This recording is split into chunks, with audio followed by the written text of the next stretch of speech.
রাসূল সাল্লাল্লাহু আলাইহি ওয়াসাল্লাম যুলহিজ্জা মাসের প্রথম 9 দিন ধারাবাহিকভাবে সিয়াম থাকতেন। অত্র নাসাই গ্রন্থের সহিহ হাদিস দ্বারা প্রমাণিত হয়।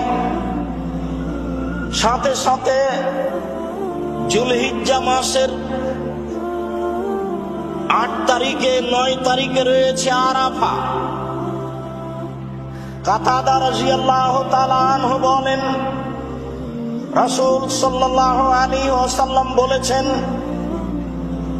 সালাসাতু আয়ামিন মিন কুল্লি শাহরিন ওয়া রামাদান ইলা রামাদান কানা কাসিয়ামি দাহরে কুল্লিহি। কেউ যদি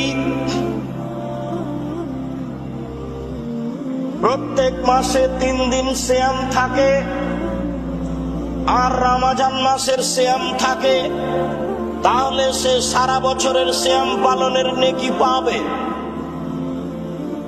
তিনি আরো বলেন, সিয়ামে ইয়াউমে আশুরা আহতাসিবু আলাল্লাহি আইয়ুকাফিরা আল্লাতী আসসানাতা আল্লাতী কাবলাহু।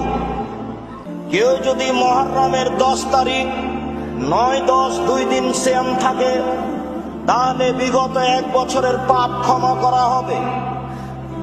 রাসূল সাল্লাল্লাহু আলাইহি সাল্লাম বলেন, সিয়ামে ইয়াউমে আরাফা আতাসিবু আলাল্লাহি আইয়ুকাফিরা সানাতাল্লাতী কাবলাহু ওয়া সানাতাল্লাতী বাদাহু। কেউ যদি আরাফার দিন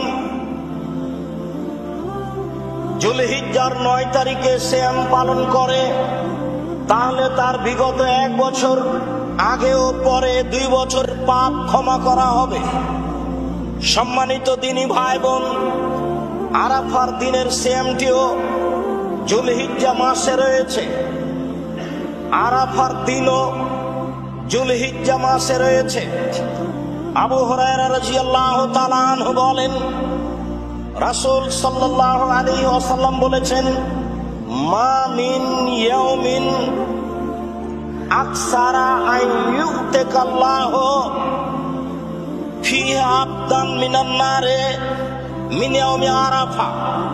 পৃথিবীতে এমন কোন দিন নাই যে দিন আল্লাহ তাআলা অধিক সংখ্যক মানুষকে জাহান্নাম থেকে মুক্তি দেন। আরাফার দিনে যত মুক্তি দেন, তাহলে আরাফার দিনটি লাইলাতুল কদর রমজানের যে কোনো একদিনের চেয়ে উত্তম হয়ে গেল। এমন কোনো দিন নেই যে দিন মানুষ অধিক সংখ্যক জাহান্নাম থেকে মুক্তি পায়। আরাফার দিনে মানুষ যত মুক্তি পায়। আমরা আরাফার দিনে সিয়াম পালন করি আরাফার মাঠে উপস্থিত হাজী ব্যতীত। রাসূল সাল্লাল্লাহু আলাইহি সাল্লাম বলেছেন, আরাফার দিন সিয়াম পালন করলে আগে 1 বছর, পরে 1 বছর, 2 বছরের পাপ ক্ষমা হবে। তিনি বলেন, আরাফার দিন যত মানুষ জাহান্নাম থেকে মুক্তি পায়, পৃথিবীতে বছরে আর কোনো দিন নেই যেই দিন মানুষ তত জাহান্নাম থেকে মুক্তি পায়। মর্মে আমরা সকল দিনী ভাই বোনকে অনুরোধ জানাচ্ছিলাম, এই পর্যন্ত আলোচনা রেখে যে যুলহিজ্জার 1 তারিখ থেকে 9 তারিখ পর্যন্ত টানা ধারাবাহিকভাবে নফল সিয়াম পালনের আমাদের অভ্যাসী হতে হবে। নফল সিয়ামের কথা ঠিক, তবুও ভিন্ন ধরনের নেকি হিসাবে প্রাণপণে চেষ্টা চালিয়ে যেতে হবে। যুলহিজ্জা মাসের 1 তারিখ থেকে 9 তারিখ পর্যন্ত সিয়াম পালনের।